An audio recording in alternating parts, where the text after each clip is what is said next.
Hello, and welcome to another episode of What is all of this and what do I need and what don't I need?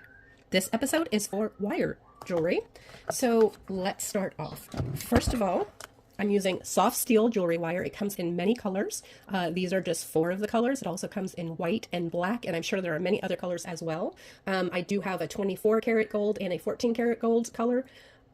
I always use 0.3 millimeter for mine because I use lollipops instead of, where's my lollipop? Here we go. I use lollipops instead of crimp beads. And sometimes the wires need to go through 4 times. And the only way that it will fit is if I'm using 0.3 wire. They do have larger sizes. I have never had my 0.3 break on me, so I stick with it. I don't buy any other size because I know I can use it with everything. I'm going to pause for a second because my dog wants to play. Okay. So you need wire to begin with. You're also going to need findings. So you can use one of these pieces over the crimp or the lollipop, and you would pinch it closed at the top, and then you would put your jump ring through those holes at the top. I prefer to use a lollipop and a U-shaped wire guard. Now this has a channel in the top that the wire fits through so that you won't have any wear and tear on your wire. If the wire is just going through the jewelry and then you add a jump ring onto it and then you start making it, this is going to rub and rub on the wire and the wire is eventually going to break. So you need something to protect the findings from breaking your wire. You'll also need jump rings or split rings. Now a jump ring is just a circle of wire with an opening on one end. A split ring goes around 2 times and they're much, much stronger. So I prefer to use the jump rings when I can. There are some cases where you can't. Why is my camera jumping around like that? I almost always use the split rings. They're much stronger. Because this has an opening at the top, and it's made to open and close around the jewelry, if you get this caught on the thread, and you pull your hand, that is just going to open, and you've lost your jewelry. And that's how I have lost a few of my bracelets over the years. The other thing that you can use are these pins. There are 3 types of pins. There's the eye pin. See how it has a little open eye at the top? And this is so that you can attach something to that end, and then you're going to make another loop at the top. So you're going to have 2 pieces hanging down from each other. Then you have a ball pin. And that's just a little more decorative pin than the flathead or nail head pin. I very seldom use the nail head. I almost always use the ball or the eye. Let me show you why. If you look here, all of the charms were made with the ball pin, and can you see how it just adds a little extra touch? I really like them. So you can also use some glue right around your crimp bead. I don't, but that is something that you can use. You're going to need a closure of some time. So we have the lobster claw. They have these really pretty magnetic ones. This one has zircon diamonds around it, and they just snap closed. And if you look here, what you can do is add a chain to your magnetic closure, and then if it gets caught on something and it pops open, it's still on you because the chain holds it together. And then it just snaps closed again. So those are really nice. There are also other closures.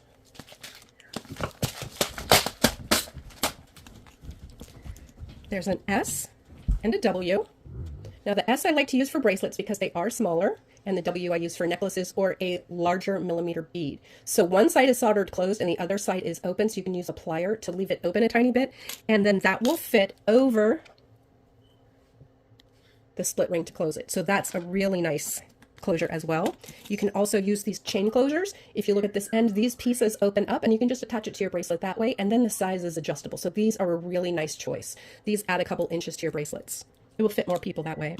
There are closures like these that have 3 bail hooks on the end, so this would be a 3-strand bracelet. There are very simple but really beautiful closures like this. So this one I use on bracelets that just have an absolutely stunning bead where I don't want to take away from the stone that I'm using, so I'll use a simple closure like this. And then there are super fancy ones. Here's a big flower. It's a really long rose. Lots of choices. Here's a big bow. Now these also come with 2 pieces on the end, so you can make a double strand. Let me see if I can find one. I don't know if I have one in here. Oh, here we go. So this one has 2 pieces coming out of each side, so this would be a double strand as well. Super pretty. And then there's just the O and T. So there's a round and then a T shape, and this piece would hook in there, and that would close it. There are also really fancy ones like that. So here's the O and the T, but with a little hanging zircon encrusted heart. Again, none of this is absolutely necessary. This is when you start to make fancier and fancier pieces after you know this is something that you really want to invest in, because all of these items can be very expensive if you're not going to use them. So if you make a few bracelets and you've only invested in some wire and a couple tools, that's not such a big deal. See if you love doing it first. The other thing you can do is get a kit like this. And this has all the pieces, but these come in alloy. I haven't seen any in the 18 karat gold plated or sterling silver yet. So I don't know what to tell you for that. Start with alloy. It's much less expensive. And I use the alloy when I'm using the glass beads. And then I use the 18 karat gold or the 18 karat rhodium or the sterling with my gemstones and crystals. You can also use these chains. These chains come in those kits as well as all of the hooks. And then you can attach charms onto the chain and onto the bracelet. So how would you do that? Let's grab a little ball pin here, and I'm just going to put a bead on it. And I'm going to turn the bead at a 90-degree angle, coming out. And you're going to have to practice a little bit and see what length is good for you. I make so many loops that I kind of know where to cut mine. I leave about 1/4 of an inch. And then I'm going to use my loopers, and you just grab the very tip all the way at the tip, because you want it to be round. If there's any sticking out, it's not going to be a circle. The end is the very tip is going to be flat. So you turn, let go, rotate your tool, and rotate again, and then you've got your circle. Now, if while you're working on it you lose that bend, you can just bend it right back. And then this would attach with a jump ring or a split ring onto the chain, and then the chain would attach to your bracelet. So that's how you use the little pins. If I wanted to make, let me show you how to use the eye pin really quickly. Oh, that one already has it in there. Let me see if I can find an extra bead. Okay, so I'm going to go ahead and put this bead on my eye pin, and again, I'm going to turn at a 45-degree angle. I'm going to trim that down for about 1/4 of an inch. Again, that's my measurement. Depending on where you're comfortable on your needle nose will tell you where to cut it. So you're going to have to practice a little bit. So I turn, let go, rotate, turn, let go, and that should be nice and tight. I'm just going to straighten that up a little bit. Okay, now when I straightened it, it opened it a little bit. So the trick here is you want the bottom of your plier right where it meets the bead, and the top you want at an angle like this, and pinch it, and then it will keep the shape better.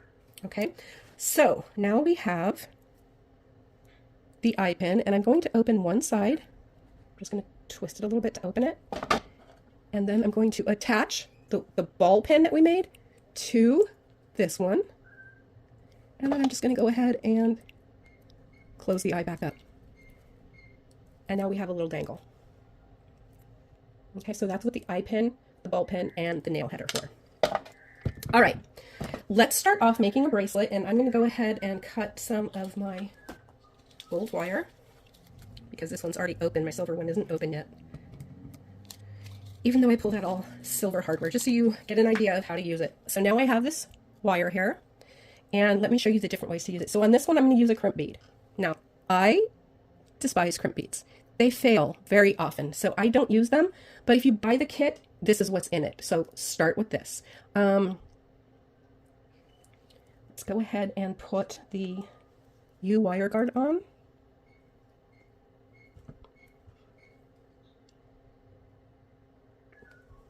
Okay, and then we're going to stick the other end of that wire through the crimp bead.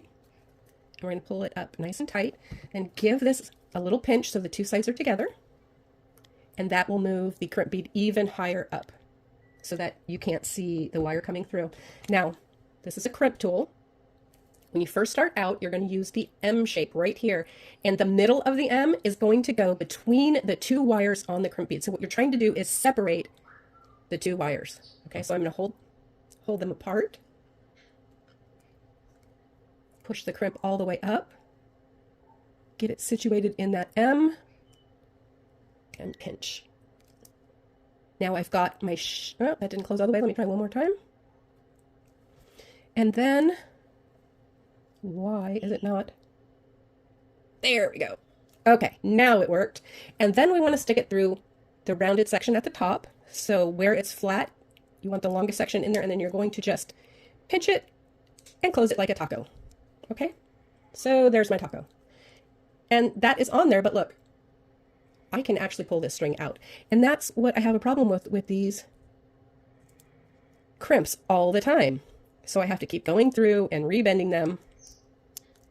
And sometimes they just won't work and you have to throw it out and start over. So with a lollipop, which is a locking crimp, you don't have that problem. Okay, now I've gone through a couple more times and now it's on there. Okay, but that is why I don't like the crimp beads. Okay, so now what you want to do is I'm going to grab my jump ring and I'm going to attach it to the U-guard so I have something for the lobster claw to go through. So this is open. I'm going to put it through my Y-guard. I like to use bent nose in my left hand and straight chain nose in my right and just twist it back together. A lot of times you can hear a snap when it hits. This time I didn't because they were not completely touching. So I'm going to go again.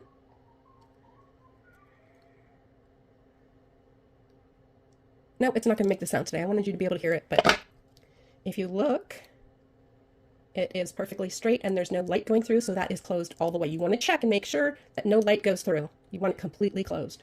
And then you would just start beading on this end. So I'm just going to grab some beads, put a few on so I can show you how it works. I'm not going to do an entire bracelet on this one. So you get an idea of how to use everything, what you like, what you don't like, and then we'll go over what you absolutely need, what would be nice to have, and what you don't need at all. So let's just keep beading these through. Normally I would have my design on the board already so that I know where everything goes, and I also know what size I'm making. So this board is a huge help if you have the ones with the sizes printed right on them. But you can also use the little trays that a lot of the stores give you when you buy beads. Any of these will work.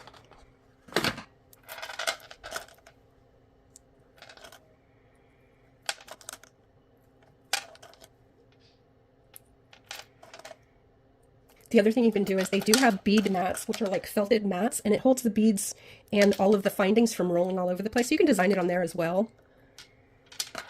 But I definitely prefer this board for me. It depends how you like to organize things. So now I need to take the extra piece of wire that's coming out of my crimp bead here and put them through the beads.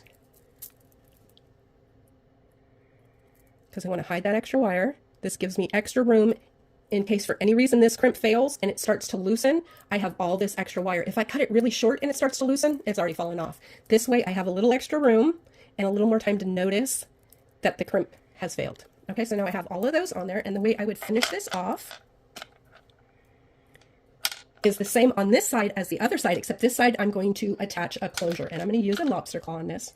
But since I used all of the pieces, the jump ring and the crimp on this side, I'm going to use a lollipop and a split ring on this side to show you the difference. So let me grab my lollipop. So this is the same as the crimp bead, except if you look,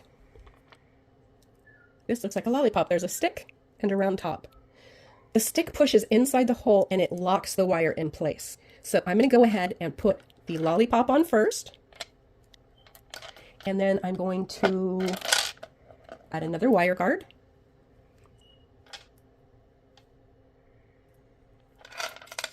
And I'm going to put the string down on the other end, but I'm not going to put it through the lollipop yet. Okay, so I've got the lollipop and the wire guard. Now, I want to attach a lobster claw to the split ring. Now this is a split ring opener. So this little piece will go in between and it will open it. I bought a very cheap pair from a cheap supply store and they did not work at all. So for this particular tool, I would go for a higher quality one that's going to work better. So you just place the split ring right here on the bottom to hook it, and then this piece goes in between and it opens it for you. And that's how I put the lobster claw on. Very simple to do. The smaller the split ring, the harder they are to open though. So some pieces of jewelry I've had to use a really small one, and others you can use a larger one. So I'm going to now grab that split ring with my lobster claw and I'm going to set it up on my wire guard. Okay, now this finding is not going to break my wire because the wire is in the channel and this is only touching metal, no wire. So I'm going to grab it by this part and I'm going to pull down. Go ahead and pinch my wire guard together so it's close together, and then I'm going to take this piece of the wire and I'm going to go through the lollipop, and again I'm going to go through some beads. Okay, what I normally do is I grab this part here with my pliers and so my phone decided to stop right in the middle. Let's go back, and here is my lollipop, and I'm going to use my crimp tool and I'm going to stick my lollipop in between the front part, the rounded part, and I want to make sure that the stick of the lollipop is facing straight down, not at an angle, because if you go slightly sideways, it can break the stick part of it and it just falls out and then it does no good. So you want to pull on this gently. If it doesn't loosen up, then pull a little tighter. You want to make sure that that's on really nice. Okay, so then you're going to go ahead and cut the excess wire off. I'm using my flush cutters because these will get right inside those beads. I'll try to do this not in the camera.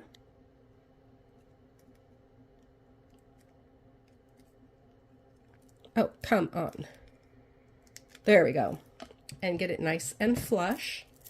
So now we have the two sides. This is the weaker side. This is the stronger side. I would suggest using the pieces on this side. Do what you can in the beginning. So there we go. Again, there are so many different pieces that you can use. So if you want to get one of these kits, that's great. Otherwise, get some lollipops, some split rings.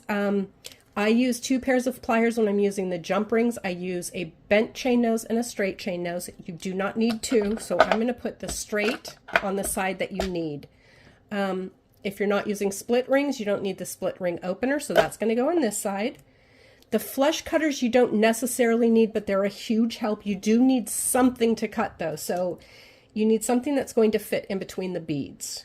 I'm going to put that on the I don't necessarily need that. You're going to need this whether you use crimps or lollipops, so I'm going to put that there. And if you want to make any charms, you're going to need these to make your loops. Again, if you're just starting out, go ahead with these. You will need 2 pairs of pliers if you don't have the little metal ring to close your jump rings, but these are a necessity. You're going to need wire, and you're going to need the findings that I showed you.